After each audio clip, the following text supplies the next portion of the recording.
adalah pendekatan dalam studi sastra yang melibatkan perbandingan karya sastra dari berbagai budaya, bahasa, atau negara. Tujuannya itu adalah untuk mendalami pemahaman tentang karya sastra, budaya, dan pengaruh budaya dalam karya-karya tersebut. Selanjutnya itu ada prinsip-prinsip sastra bandingan. Yang pertama ada perbandingan antar karya sastra dari berbagai budaya atau negara. Yang kedua ada analisis konteks budaya yang mempengaruhi karya sastra. Yang ketiga ada pemahaman tentang bahasa, gaya, dan teknik sastra dalam konteks budaya.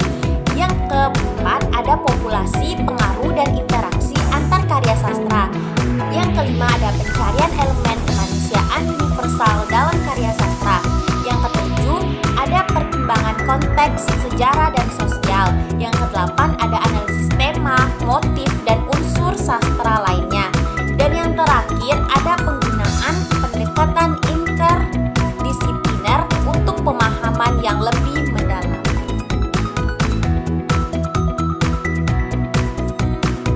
Selanjutnya ada konsep sastra bandingan. Konsep sastra bandingan kuncinya itu dalam sastra meliputi 1. Analisis perbandingan karya sastra. 2. Pemahaman konteks budaya di mana karya sastra dihasilkan. 3. Pengaruh budaya terhadap penulis dan karya sastra. 4. Keragaman, pengalaman manusia dan kesamaan universal dalam sastra. 5. Penggunaan pendekatan interdisipliner. 6. Kontribusi pada ilmu pengetahuan sastra dan pemahaman manusia yang lebih luas. Selanjutnya itu ada sejarah sastra dunia.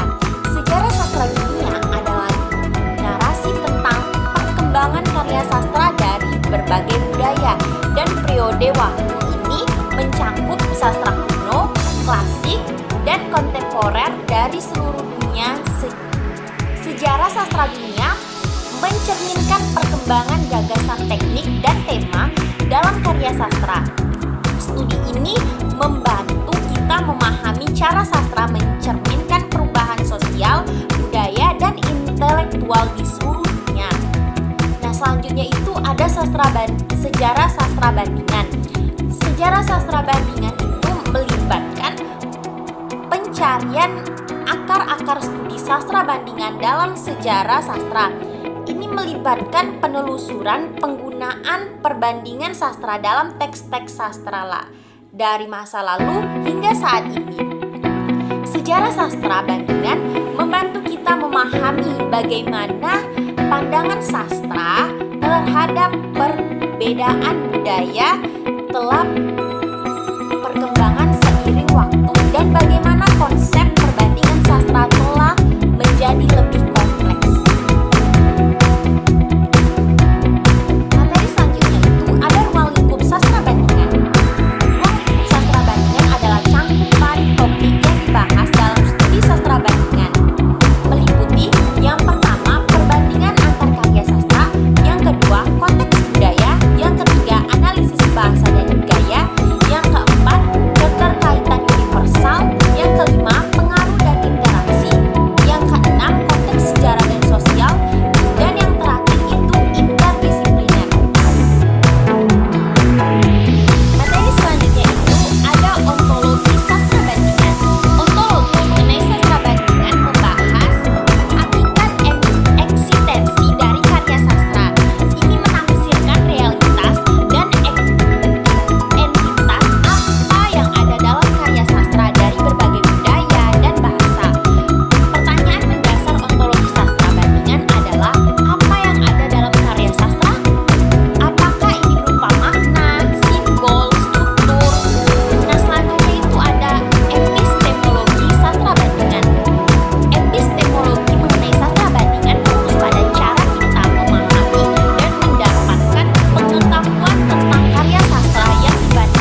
meskipun ada perbedaan budaya dan bahasa, ada tema dan pengalaman manusia yang bersifat universal yang tercermin dalam sastra.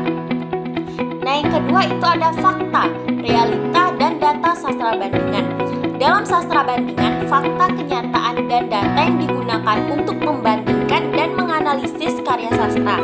Ini mencakup pengumpulan data dari berbagai sumber dan menganalisis informasi untuk memahami perbandingan antara karya-karya sastra. Dan yang ketiga itu problematika sastra bandingan. Problematika sastra bandingan itu mencakup tentang dan pertanyaan yang muncul dalam studi sastra bandingan. Ini termasuk kesulitan dalam menerjemahkan teks, memahami perbedaan budaya, dan menghadapi kerumitan dalam analisis sastra.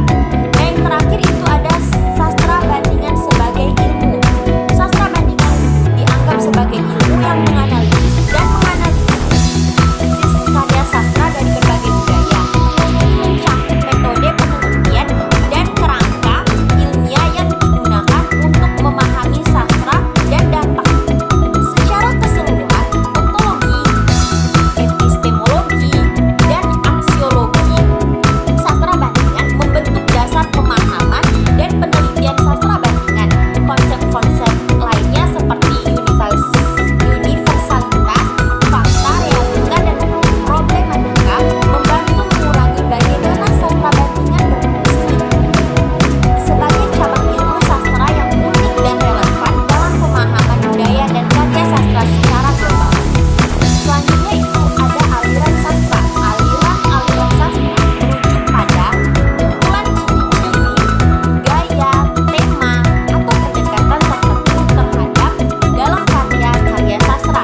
Aliran ini sering berkembang sebagai tanggapan terhadap perubahan sosial, budaya, atau sejarah. Contohnya itu sastra yang terkenal adalah romantisme, realisme, naturalisme, modernisme, dan postmodernisme. Dalam kajian sastra bandingan, perbandingan antara karya-karya yang mewakili aliran-aliran berbeda dapat memberikan wawasan terhadap bagaimana aliran-aliran ini mempengaruhi perkembangan sastra. Selanjutnya itu ada tokoh sastra bandingan. Tokoh sastra bandingan adalah individu-individu yang telah memberikan kontribusi penting dalam perkembangan dan promosi studi sastra bandingan. Mereka bisa menjadi penulis buku sastra atau sarjana sastra yang telah mempengaruhi cara kita memahami dan menganalisis karya-karya sastra dari berbagai budaya. Beberapa tokoh sastra bandingan terkenal termasuk Edward Said, Homika Bhabha, dan Gayatri Chakravorty Spivak. Mereka telah memperkenalkan gagasan-gagasan kunci tentang postkolonialisme, orientalisme, dan identitas budaya dalam konteks sastra bandingan. Selanjutnya itu ada materi tentang bentuk sastra. Kajian bentuk sastra meliputi analisis struktur dasar dari karya sastra seperti jenis naratif, gaya penulisan, struktur cerita, dan elemen-elemen sastra lainnya.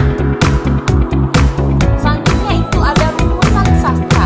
Rumusan dalam sastra merujuk pada pola-pola, motif-motif, atau tematik tertentu yang sering muncul dalam karya sastra.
kajian sastra bandingan juga mencakup pertimbangan etika dan nilai dalam penelitian. Penelitian sastra bandingan semakin mempertimbangkan dampak penelitian terhadap budaya dan masyarakat yang diteliti. Ini mencerminkan perhatian terhadap tanggung jawab etis